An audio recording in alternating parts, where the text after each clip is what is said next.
15 अगस्त यानी independence day से एक रात पहले 16 साल की रुचि बहुत खुश थी। अपनी छत से वो आसमान की तरफ बहुत ध्यान से देख रही थी, क्योंकि अगले दिन सुबह वही आसमान पतंगों से भर जाने वाला था। वैसे तो पतंग उड़ाना और 15 अगस्त दोनों अपने आप में खास हैं, पर पुरानी दिल्ली की छतें उस दिन कुछ अलग ही चहक उठती थीं। रुचि हर साल पुरानी दिल्ली अपनी ताई जी के घर बस यही देखने आ जाती, पर उस छत से कुछ और भी दिखता था। सालों से खाली पड़ा एक घर, C-145, वो रुचि के ताई जी के घर के ठीक सामने था और एक खंडर बन चुका था। लेकिन रुचि जब उस रात आसमान की तरफ देख रही थी तो अचानक उसे उस खंडर में से किसी के रोने की आवाज आने लगी। ऐसा लग रहा था कि जैसे कोई बूढ़ी औरत दर्द से कपकपा रही है और मदद के लिए किसी को पुकार रही है। उसने ध्यान से देखा तो उस घर की खिड़की पर कोई बूढ़ी औरत खड़ी थी।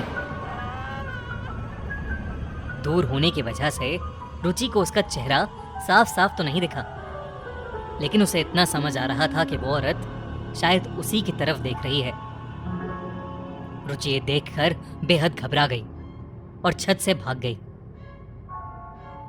रुचि ने अपने कमरे में पहुंचने तक पीछे मुड़कर नहीं देखा। उस खिड़की को एक बुरा सपना मानकर वो किसी तरह सो गई। अगले दिन इंडिपेंडेंस डे की बधाइयों के बीच सब अपनी अपनी पतंगें तैयार करने में लगे हुए थे, पर रुचि अब तक पिछली रात के बारे में ही सोच रही थी।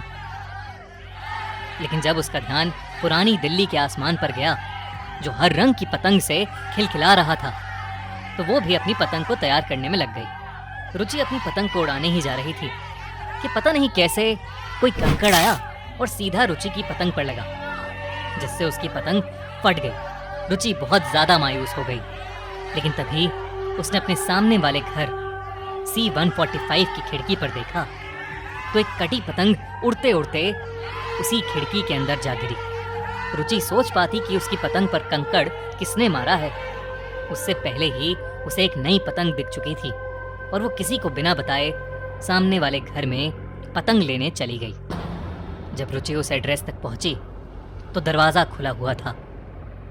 बंद पड़े घर का दरवाजा खुला होना अजीब था, पर बिना कुछ सोचे समझे वो अंदर चली गई। घर में बस अंधेरा था। तभी उसकी नजर खिड़की के पास पड़ी उस नई पतंग पर गई। रुचि उस पतंग को उठाने ही वाली थी कि उसे अचानक किसी चीज के सड़ने की बदबू आने लगी। वो बदबू बाथरूम की तरफ से आ रही थी। रुचि जब वहां गई तो उसके पैरों तले जमीन खिसक गई। बाथरूम में एक बूढ़ी औरत की लाश पड़ी थी। उसके सर से खून बह रहा था और उसका चेहरा बहुत डरावना लग रहा था। रुचि ये सब देख ही रही थी कि अचानक उस लाश ने अपनी आंखें खोली और वो अजीब तरीके से हिलने लगी। ऐसा लग रहा था कि जैसे वो उठने की कोशिश कर रही है। रुचि घबराहट के मारे बहुत जोर से चिल्लाई और उस घर से बाहर की तरफ दौड़ी। वो अपने घर की सीढ़ियां चढ़ ही रही थी कि अचानक उसका पैर फिसल गया और वो सीढ़ियों से नीचे गिर गई। जब उसकी आंख खुली तो वो अपने कमरे में थी और उसकी ताई जी उसके साथ बैठी हुई थी।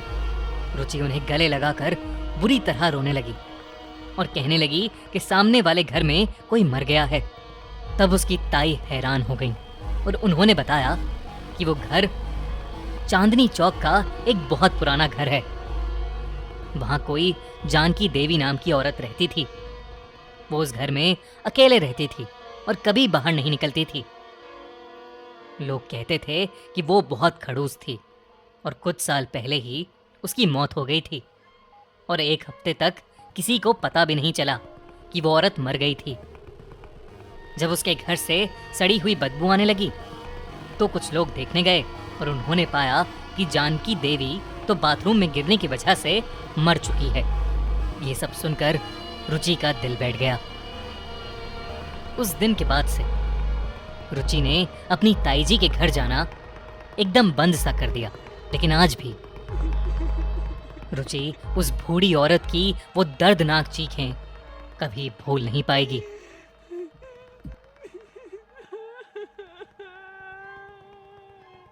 कैसी लगी आपको ये कहानी? अगर अच्छी लगी तो अभी सब्सक्राइब बटन दबाओ और देखते रहो एक दिल दहला देने वाली हॉरर स्टोरी।